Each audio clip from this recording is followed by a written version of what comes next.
Hello, everybody. Welcome to Cub Chat Live. It is an exciting day. It's a topic I know you all love to discuss, and we've got I have to say, one of our favorite guests ever, Anthony Berger. One of three. Yeah, I can't say favorite, right? That would not be fair because there's a few, regulars. But we love you all, and we're really glad to have you on today. And I noticed you're dressed up. I am, right? I'm wearing the uniform because we're talking about that's what we're going to talk about. We're talking about the uniform.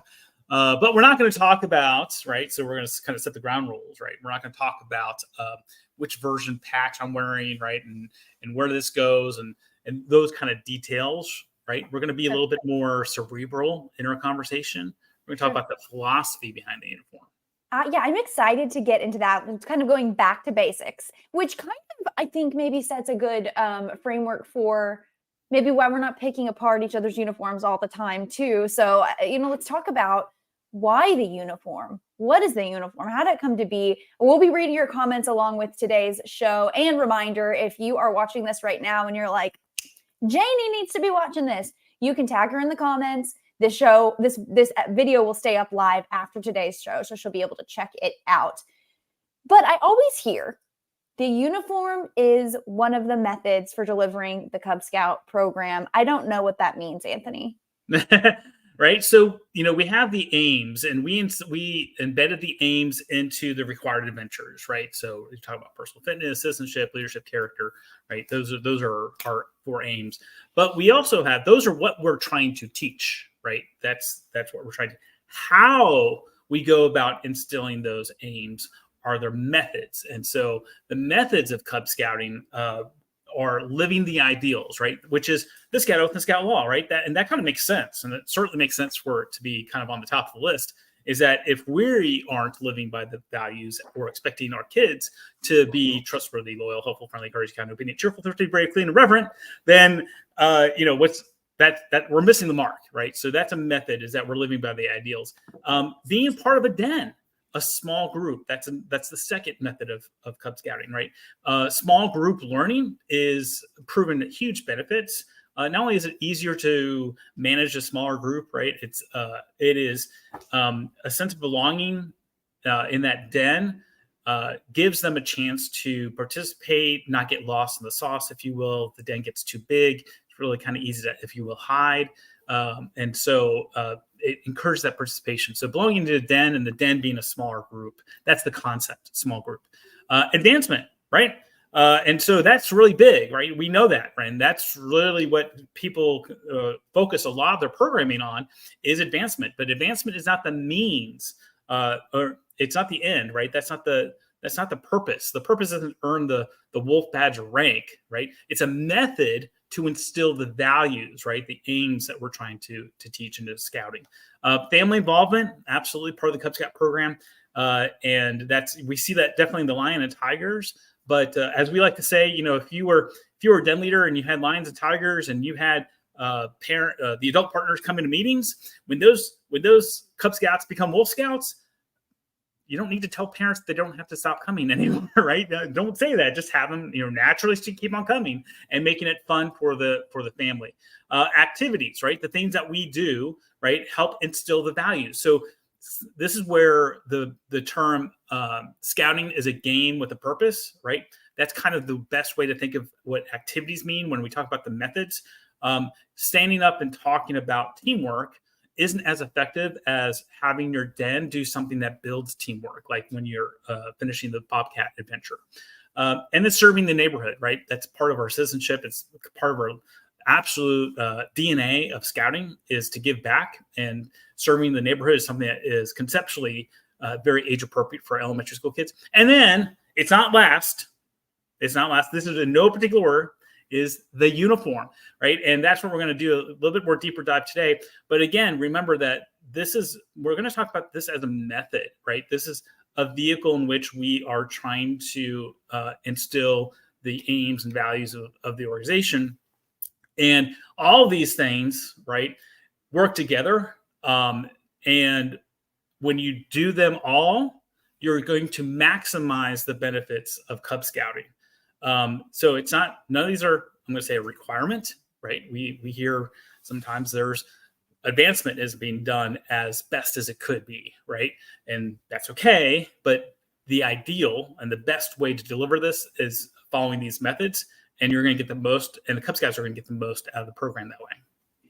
Makes perfect sense. And yes, to Anthony's point, uniform was not at the bottom for any other reason than that it's what's going to segue into the rest of what we're talking about today. But of course, I have to interrupt to give some quick shout outs.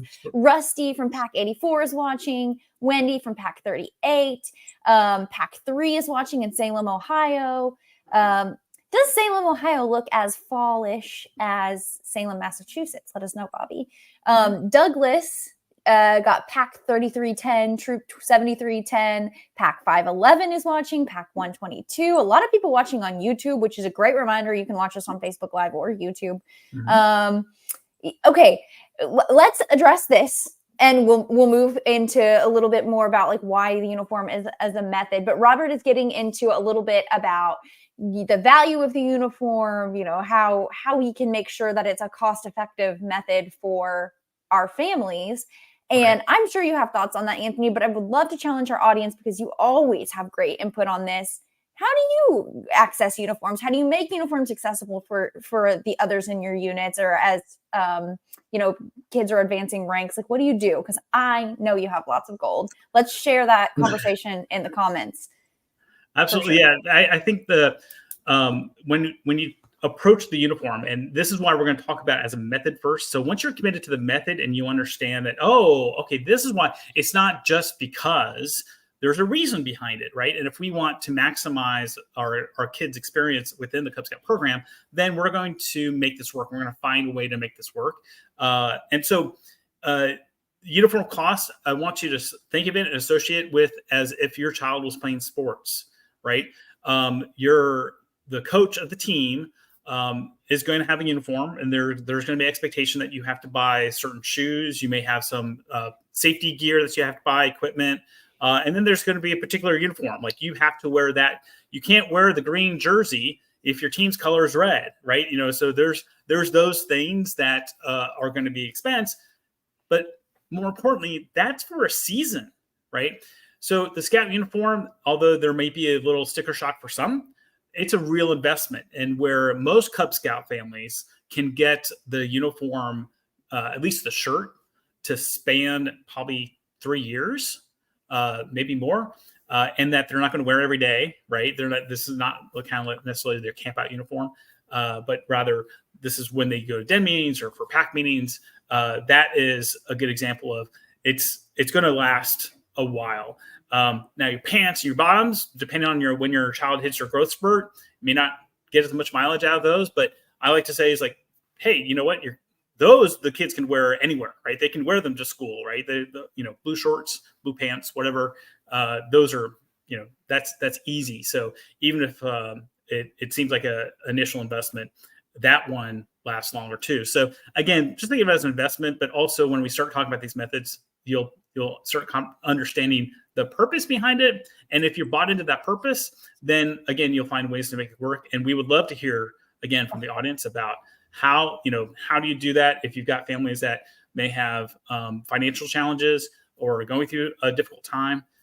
What do you guys do to help ensure that you have a fully uniformed pack? And those are little, as you said earlier, gold nuggets of information that we like to share. Yeah, there's always some new creative way. And of course, you can head to scoutshop.org. There are different uniform options. So there's no just like standard price to share necessarily. Check it out. Go there, see what's up. And also, pro tip, there's usually a sale in the fall, so you can get some kind of a discount involved in buying that whole uniform. Okay, I also have another specific question. What if you had like, maybe your dad was a Cub Scout and you have his shirt still, okay? Oh, yeah, and right. Like say your youth. Yeah. Can you wear it? Absolutely. So that's one of the things that we have as, I'm going to say, a policy when it comes to uniforming, because again, we promised we weren't going to be the uniform police today, right? So, but we do have a policy in place that says that once a uniform is issued, it is always good. Right. So if you have a Cub Scout uniform from the 1930s, you can still wear that. That is still considered a Cub Scout uniform, and we are good to go. That is in place so that if the uniform does change or we do make a change to the uniform, we do not want or expect people to go out and have to buy the next or latest edition of the Cub Scout of the uniform, even adult uniform. And so that's why that place is there. So if you like the historical or retro look, go for it. You can absolutely do that. And it's perfectly, I'm going to say, legit. I'm so into that. Justin has the perfect segue into our next point, but he said we had a really low participation in uniforms until he launched a punch card system where scouts can pick a prize after filling out a punch card. So obviously very voluntary and fun. First meeting, 90% participation. Right. And I love Justin. I think the key there that Justin did, and that's probably one of our first gold nuggets, is first of all, you have to be bought in as a leader. All your leaders have to be bought in, and you have to kind of say, yes, we're going to do this. Like we're going to work towards 100% uniforming because we believe in this as a method, and that we do want our scouts to get the most out of the program. Fabulous. Okay, let's get into it. Why exactly is the uniform a method, and what's the purpose of the uniform? Yeah, so we're going to hit three kind of, I think, the big reasons why we have or why the uniform is a method. And the first is the obvious, and we kind of touched on it before, right? It's the sense of belonging, being part of a team, especially younger kids, second graders, especially third graders, right? On the picture to your left, right? These are just a bunch of kids, right? Like it doesn't.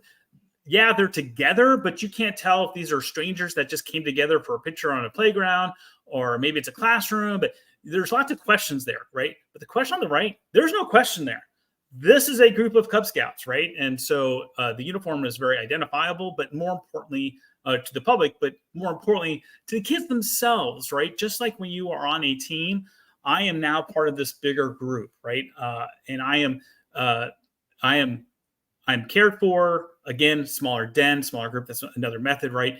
I am part of this bigger picture, and it's not just me. And so that sense of belonging and being part of a team is a huge part of the uniform. I can tell you, I grew up.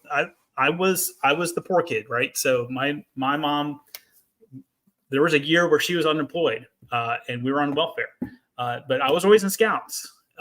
And what helped me was that the fact that when I was at Scouts, like you couldn't tell what my parents did for a living, or that my mom was unemployed at the time, or anything, right? All you knew about me, and same thing today, like what I'm wearing today, all you can tell about me when I'm wearing my uniform is what I've accomplished as an individual. And so that comes into our second big reason, right?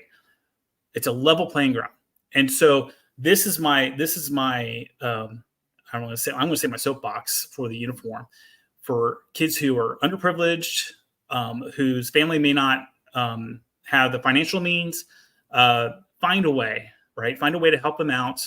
It doesn't necessarily have to be handout, but that child, because I was that child, when they are able to wear the same uniform and they don't have to worry about the brand label or, this kid's got $100 t-shirt on compared to, I was wearing a shirt that was a hand-me-down, right? It's a level playing ground. And the only thing you can tell about me is what I've accomplished as an individual in scouting when I'm wearing the uniform. And so it really does provide that level playing ground. And that's why I'm also a big proponent of that. Not just, waist up. We hear that a lot in packs. No, the whole uniform, because, right, there's parents who can afford, and God bless them, to buy their children jeans that are fashion jeans that are really expensive. And the kids know that, right? And that becomes a challenge. It doesn't set the level playing ground, right? And that was the concept of the uniform to begin with, was that we're all coming together as scouts, as one group. It's also just less intimidating it's a level playing ground in multiple facets. And one is just that it's less intimidating to join a group when it's like, when we look at that picture of the kids on the playground, that looks like just a bunch of random kids that might've met that day. Parents, you just don't really know where you stand. You see a group in uniform and it's like, oh, I'm wearing this today. I can talk to them. They can tell me what's going on. We're all part of this together. So yeah, excellent point. I know that we have one more point on this. Yep. Robert's asking, are there scouts in his area? Robert, head to beascout.org. You can put in your zip code and see what options are available. Absolutely. Beascout.org. Beascout.org. Mm-hmm. All right. Okay. So our next one, our third point that we want to kind of dig into a little bit is that sense of self-worth and pride and achievement, right? Again, the uniform is a method to display your achievements and your rank. And so that's what's on your uniform. And that really helps build that self-worth, that pride in a young person. And so, and I can tell you that there are recognition and, these little, I'm trying to make sure the knots on the uniform for an adult. We can get into that in a little bit, but this also, all these points also hold true for for your adult leaders in your pack and the rationale for them to be wearing a uniform, right? When adult leaders are fully uniformed, that really helps set the tone for all the kids or the Cub Scouts to be wearing their uniform as well. It's more that, practice what you preach, right? Instead of, if they see that the adult leaders aren't ever wearing their uniform, they may call that into question, right? So it goes back to living the ideals and the values. So we want to make sure that we're setting the good example. But I've seen all these things work for parents too, right? And work for adult leaders. You feel like you're part of a team. When you put this uniform on, you're part of something bigger than yourself. You're part of a movement, not just I'm going to say an after-school program or some kind of fun little thing. No, this is a movement. We are important to America. What we instill in young people is valuable to America, and it's needed more than ever before. And so this is one method that we are able to instill, and it works, right? We have lots of records to show that it works. Yeah, it's like a punch card you can wear. Right. No, I want to get to that and just talk a little bit more about the self-worth aspect here in a second. But Rob says they got 4 new Cub Scouts from BeAScout.org in PAC 2022 this week. Amazing. Yeah. Melka says they just joined Cub Scouts and her son loves it.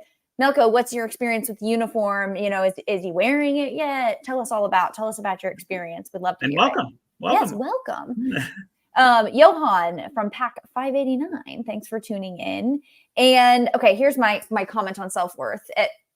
I love getting to see the achievements on Scouts uniforms, and it's important, and leaders. It's important to remember that's the point. It's not to make them feel bad because they put it on there wrong, or make somebody feel bad because they don't have it. It's all about the positive elements of being able to put that on a uniform. I know that's not really what we're getting into today, but it kind of goes back to remembering why this is a method. It's definitely not to make anybody feel bad or inadequate. Yeah, those legacy leaders, and I say legacy, that probably isn't fair. Like those who were around last year, you may remember this because we only got rid of it when we did the updates, the program updates. But there's no longer a uniform inspection sheet. Like we used to have like a sheet, and you would mark, 5 points for having a belt and 2 points for having a sock, and you even got to like your hair was combed and nails were clean. And it's like that's a military take on a uniform. That's not the reason why we have uniforms. So think of it as your sports team has a uniform. Your school, some schools have a uniform. That's the methodology and the purpose that we're using, not necessarily to be a militant type of delivery method. Fantastic clarification. I know we're going to get into how the program updates affected the uniform here in a second, but Brian and Timothy kind of have a question here. Mm-hmm. So do we encourage non-contact leaders to wear uniforms like the treasurer? Right. So I think that's a local decision, right? So what he means by here, I'm looking at Brian is using a little scout language here. Non-contact leaders is a term that is generally used for adult volunteers. They're registered in the PAC, but they're not a den leader or a Cub master, right? So they're indirectly providing. So your PAC committee chair, your PAC treasurer, your secretary, all those things, the folks that are working behind these things. You know what? I can tell you that the PACs that really have it going on, they do. And it's not a shameful thing. Again, it's seen as, hey, we're part of a team, right? And we're the adult team that is putting this together. And I'm going to say something different happens when not only kids, but adults put on the uniform, right? You're putting a target on yourself, right? You are expected to act in accordance with the Scout law, right? And that might bring it a little bit more to the forefront now that you are wearing the uniform. Might be a little bit more mindful of your actions and the purpose and the intent that you have. So we don't have a policy about it. right? But I think, again, once you understand the method, why it is being used as a method, and you believe in those as methods, then yeah, I wouldn't see why I wouldn't encourage a PAC committee to also wear a uniform. Excellent clarification. Good question. Also, Brian, thank you for asking that. Okay, we have been spending a lot of our Cub Chat lives for the last year now talking about program updates. Hard to believe. Right? We are in them. We're living them. Yes. What, were there any big changes to the uniform in that process? Yeah, that's a good question, because, there's this comes a little bit of a topic as well, because we want to make sure that people are understanding that, and we want to make sure that we kind of covered the philosophy, right? This is a method, and once you understand that, then you understand how to deliver this and the purpose of the decisions that we made for the program updates. So first, we want to make Cub Scouting fun, simple, and easy, right? And so when you got into Weeblos, a simple question of what uniform do I wear doesn't become fun, simple, or easy to answer. It's all, well, it depends on your den, and it depends on your pack, and it depends on this. And so we simplified it, and to just make it, well, since fourth grade Weeblos is no longer preparing you for Scouts BSA, Weeblos is just the fourth grade program in Cub Scouting. It makes sense that they just stay in the blue uniform, right? So good news for people who are in third grade, right? You don't have to buy a new uniform. We're not expecting that. You just stay in your blue uniform. It also makes sense too, because you don't earn your bear badge of rank until usually the end of the program year or towards the end of the program year. And so this allows the Cub Scout to wear their bear badge on their uniform the whole next year, right? Or a bulk of the next year, right? To kind of show that off. So we kept the Weeblos hat and neckerchief because we really necessarily didn't want to take anything away at that point. But fifth grade, Arrow of Light is preparing Cub Scouts to join Scouts BSA. So that it's simple, right? It just makes sense. This would be when you transition into a tan uniform, right? This kind of makes sense. And what is the uniform? Well, it's the Scouts BSA uniform. The only difference is that the tan uniform has epaulets. That's what these little things are called. And the little things that slide on them are called shoulder loops.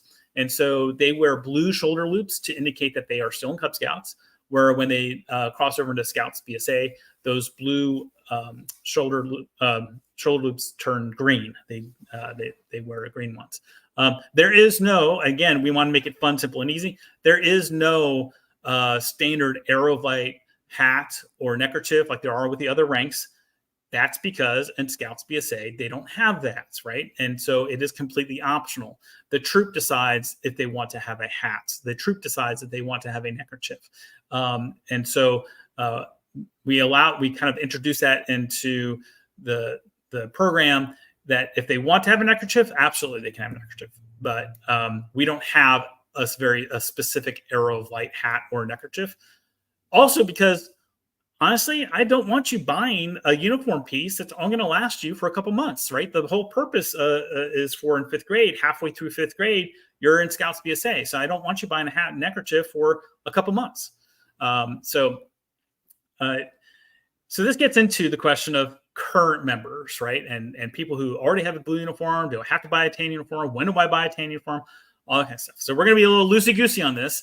But again, once you remember that this is a method, right? And we want to, we're flexible with this. We're not, again, we don't want to be the uniform police, but we believe that this is a strong method as being properly uniformed.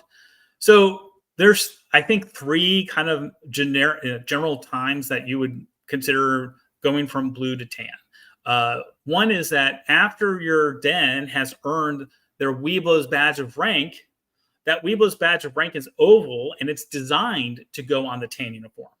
So it makes sense. It doesn't go on the blue uniform, it goes on the tan uniform. So maybe that's when you start telling your families to start looking at that next purchase for a tan uniform. Or maybe you wait until they completely finish the fourth grade, right? For some, that might be the same timing, right? They might be just earning their Weeblos badge of rank when they're completing fourth grade, right? For some, that might be the same time. But then there's also, right, it's really when the family decides. So if you have a fourth grader, and I like to call them, I call them screaming buttons, right? They've had that, they've had that blue uniform since they were in first grade, and their buttons are just screaming. And it's time to buy a larger uniform. And they're in fourth grade. Probably I would recommend, right, buy the tan uniform, especially since you're more than likely going to cross over Scouts BSA. That uniform will last you probably 3 years, depending on their growth, when they hit their growth spurt. But that's, again, it's flexible, and we want leaders to understand that and be flexible with their families. And so we want to make it easy. If you were just joining in fourth grade, what uniform do you buy? Well, you buy the blue uniform because that's Cub Scouting, right? And if you just joined in fifth grade, well, then just buy the tan uniform.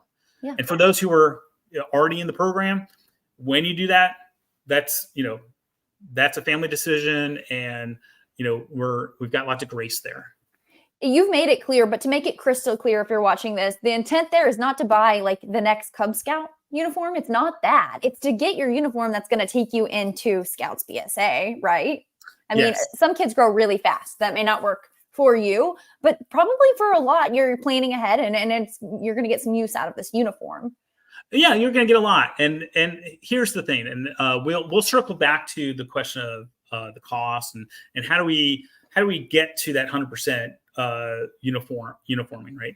So yeah, if your child is going to growth spurt, and you may only get a year out of the next uniform, then consider starting a uniform bank, right? A uniform closet. What are you going to do with that old uniform that your child is outgrown, right? What about those who have decided to no longer do Cub Scouting, right? We know it happens, right? We don't like when it happens, but we know it happens, right? Reach out to those parents. They're not going to be using the uniform.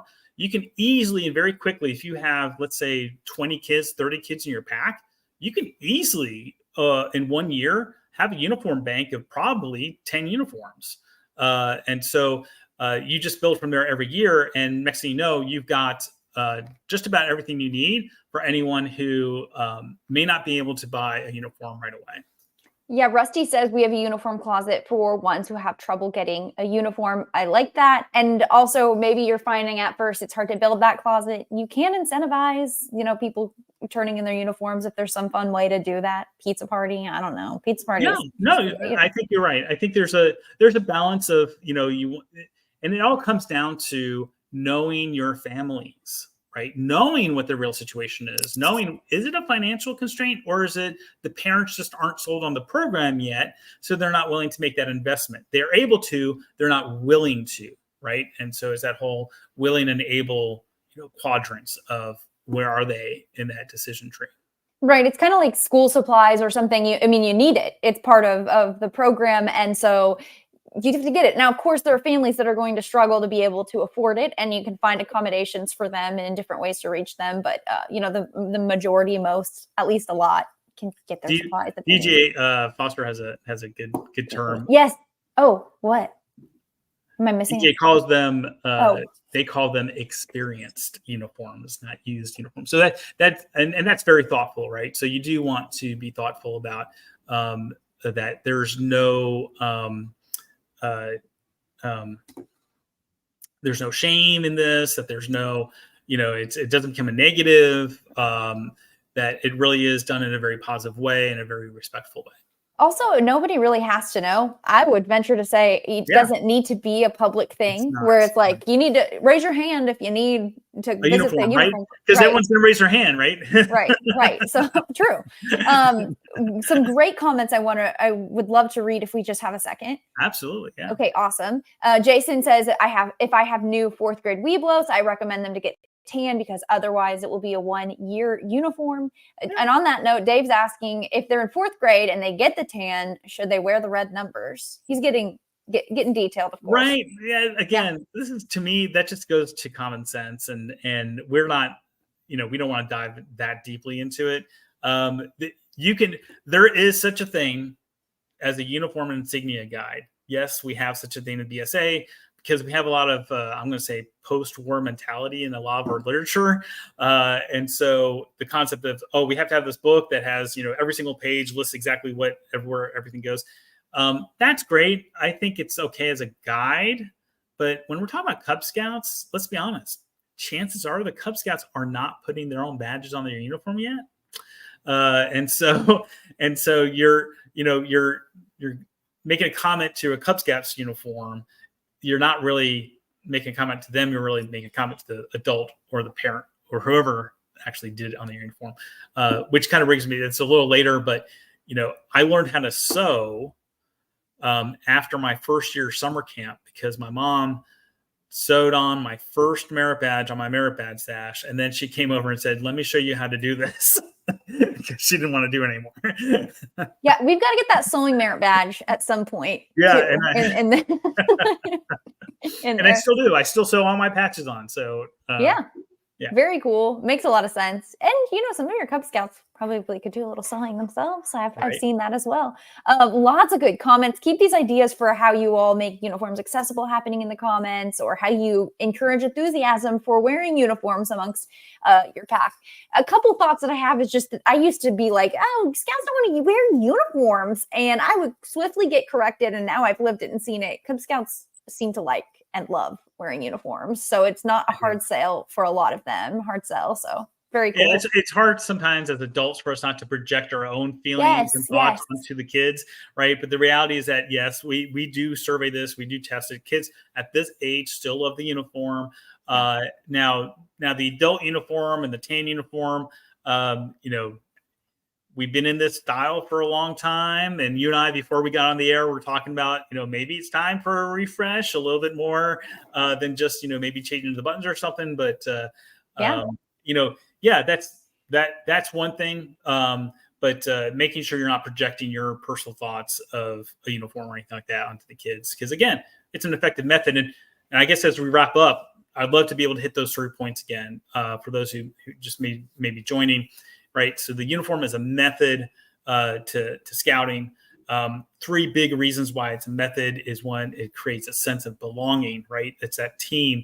If you were to join a baseball team, football team, basketball team, whatever it is, they're going to have a uniform. And it does really have an impact on that child feeling like they're part of something bigger than themselves. The second is that it's a level playing ground, right? The only thing that's on that uniform is something that child has earned.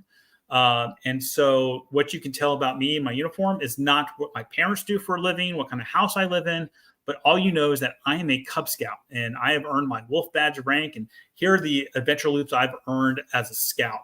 And then next and lastly is really that self-worth and pride. It goes along with the achievements that are worn on the uniform. There's a little, again, that pride in wearing a uniform. There's lots of lessons and opportunities to teach when they are properly uniformed and taking care of their own things, hanging up when they're done with their meeting, right? Not throwing it on the floor.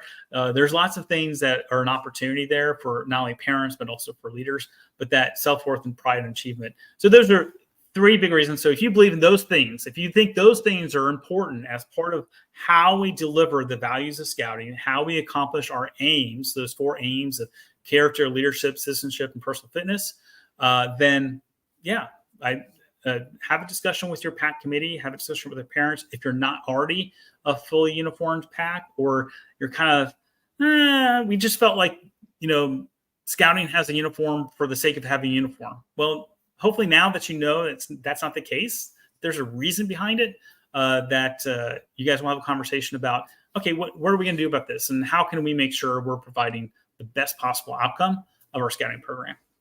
Yeah, Justin says, I always compliment the Scouts too on how sharp their uniforms look. That resonated with some of our leaders. I think just always using it as a chance to build Scouts up, never tear them down, or why would they want to put it on? So yeah, use it as a positive jumping off point. Love the idea of telling them how sharp they look. I bet they want to keep wearing it once you say that. Tim's got a good question that we can't answer. So asking about the expected update on so right now the uniform says BSA and just has the logo.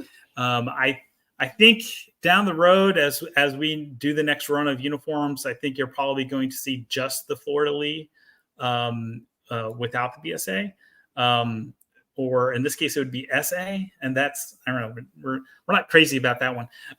So you may just see the Fleur-de-Lis on the uniform.